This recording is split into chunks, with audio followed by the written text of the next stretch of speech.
Guys welcome back Rameshbhai જોરદારમાં તમારું હાર્દિક સ્વાગત છે ફરીથી એક નવા વિડીયોમાં. આજે હું આવી ગયો છું ડાકોરથી ગળતેશ્વર ગામમાં.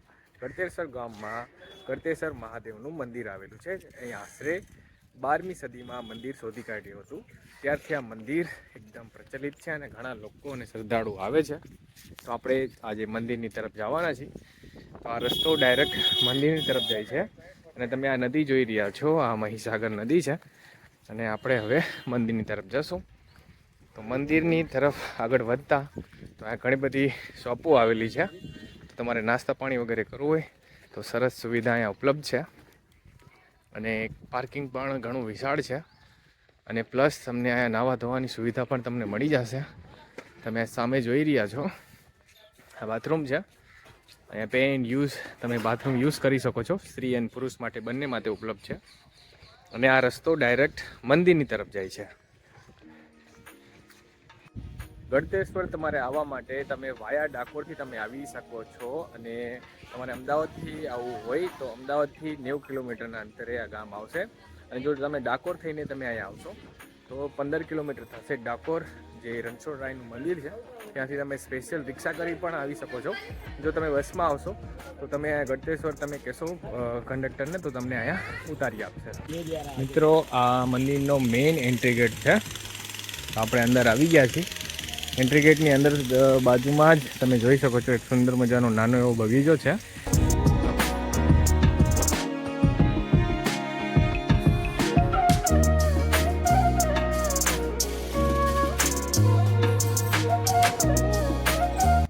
મિત્રો, તમે જોઈ રહ્યા છો અહીંયા ધર્મશાળા પણ ઉપલબ્ધ છે. તો આ એમની ઓફિસ છે. જો તમારે રાત રોકાવું હોય, જો તમે સ્કૂલ પ્રવાસમાં આવ્યા હોય કે કોલેજ પ્રવાસમાં તમે આવ્યા હોય તો તમે અહીંયા રોકાઈ શકો છો. આ ધર્મશાળા તમને બતાવું છું. આ અહીંયા ધર્મશાળા છે. તો આ ધર્મશાળા જૂની છે પણ આને રિનોવેટ કરેલું છે. અને એક્ઝેક્ટ બાજુમાં મંદિર આવેલું છે.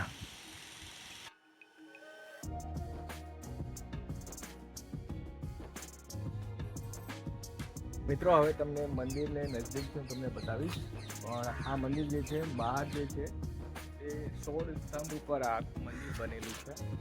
અને મિત્રો, જ્યારે હું યુટ્યુબમાં વિડીયો નહોતો બનાવતો ત્યારે પણ હું ઘણા પ્રાચીન મંદિરમાં ગયો છું. પણ ત્યારે એટલા રસથી મેં મંદિર નહોતો નિહાળી શકતો. એની સુંદરતા, એની અંદર જે કલાકૃતિ જે કરેલી છે એ ત્યારે હું નહોતો નિહાળી શકતો. એટલું બધું રુચિ નહોતો લેતો.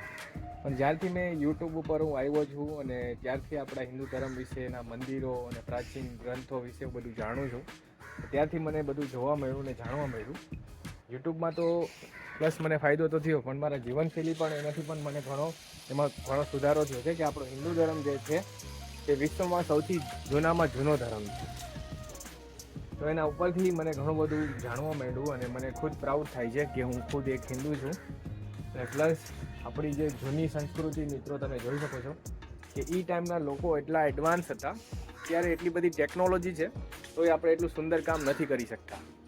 એ લોકો ત્યારે હાથેથી સારું એવું કોતરકામ કરીને એ ટાઈમમાં આવું સારા એવા ઇમારતો અને આવા મંદિરો તમે જોઈ શકો ને તો જો એની કલાકૃતિ.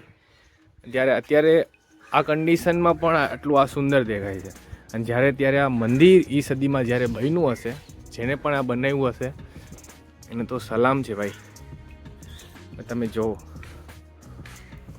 આ જ આપણી ધર્મની વિશેષતા છે. તમે આ જોઈ રહ્યા છો, અહીંયા જો હાથીનું આ સ્ટેચ્યુ આ બનાવેલા છે. જો આ ફરતીકોર, મંદિરની ફરતીકોર આ હાથીના છે. પણ જો તમે સેમ તમે જોઈ શકો ને, મેજર ટેપથી તમે માપશો ને તો તમને સેમ ટુ સેમ આ બધું મળશે. એક જ સાઇઝનું તમને આ મળશે. અને આ જેટલી બી કલાકૃતિ જે છે તે ભગવાન શિવની આ કલાકૃતિ આ કરવામાં આવી છે મંદિરના ફરતે. તમે જોઈ શકો છો. અને મંદિરની ફરતી બાજુ આ હાથીનું આ સ્ટેચ્યુ બનાવ્યું છે. અને આખું પથ્થરનું છે. આ નદીમાંથી જે પથ્થર નીકળ્યા હશે, બાજુમાં જ મહીસાગર નદી છે, એના જે પથ્થર નીકળ્યા હશે એ પથ્થર ઉપરથી જ આખું આ મંદિર બનાવવામાં આવ્યું છે. અને મંદિરને આમ તમે અહીંયા આવશો ને મિત્રો તો તમને એકદમ તમે જોતા રહી જશો અને તમે મંદિરને જોતા જ રહ્યો એવું જ મન થશે. અને ઉપર મહાદેવની ધજા ફરકાય છે જુઓ.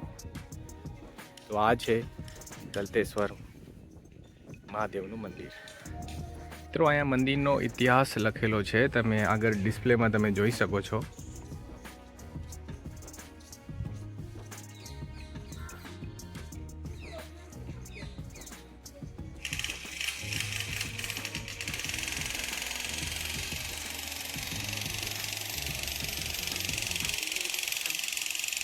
મિત્રો હવે હું મંદિરની અંદરની તરફ હું જાઉં છું. અંદર પણ ઘણી બધી કલાકૃતિઓ કરેલી છે. જો અંદર પણ 8 સ્તંભ આવેલા છે. તો આ 8 સ્તંભ ઉપર આખું મંદિર ઊભું છે અને બારે 16 સ્તંભ છે. અને મંદિરની વચ્ચે તમે જુઓ ને એકદમ સરસ ગુંબજ છે.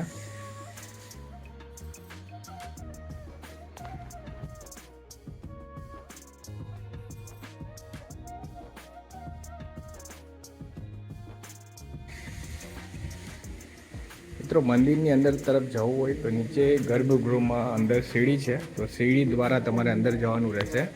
અને નીચે મહાદેવનું શિવલિંગ આવેલું છે જો. અને મિત્રો અહીંયા જે કોઈ લોકો બી માનતા રાખે છે એની મનોકામના પૂરી કરવા માટે અહીંયા ચોખા ઘી ચડાવવામાં આવે છે. તમે જોઈ શકો છો એની અખંડ જ્યોત અહીંયા થાય છે. તો અહીંયા જે લોકો બી માનતા રાખે છે એની માનતા પૂરી થાય છે.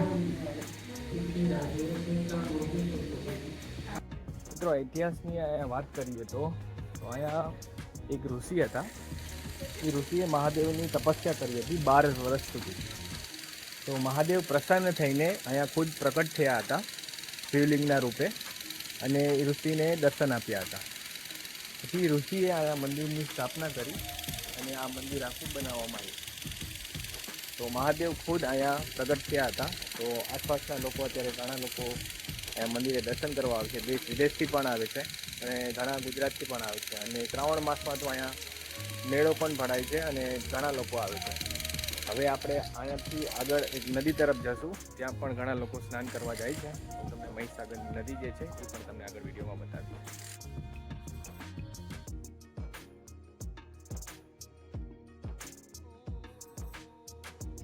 મારી પાછળ તમે જોઈ રહ્યા છો આ ગળી નદી છે અને આ નદી ડાયરેક્ટ મહીસાગર જે નદી છે એની સાથે આ જઈને એનો મિલાપ થાય છે.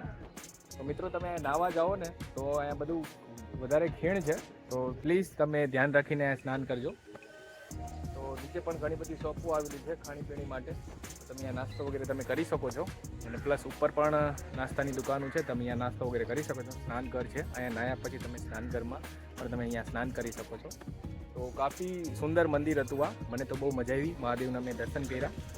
અને તમે અમારી ચેનલમાં નવા છો અને અહીંયા સુધી તમે પહોંચી ગયા છો તો આ જ પ્રકારના વિડીયો આપણી ચેનલમાં આવે છે મંદિરના અને ટુરિસ્ટ સ્પોટના ગુજરાતના. અને જલ્દી હું ભારત સફર પણ કરવાનો છું. તો આપણી ચેનલમાં તમે નવા છો તો મારી ચેનલને સબસ્ક્રાઈબ કરજો, વિડીયોને લાઇક કરજો અને આ વિડીયો જરૂર શેર કરજો. તો ચાલો ફરીથી આપણે મળશું એક નવા વિડીયોમાં. ત્યાં સુધી બધાને જય શ્રી રામ, વંદે માતરમ.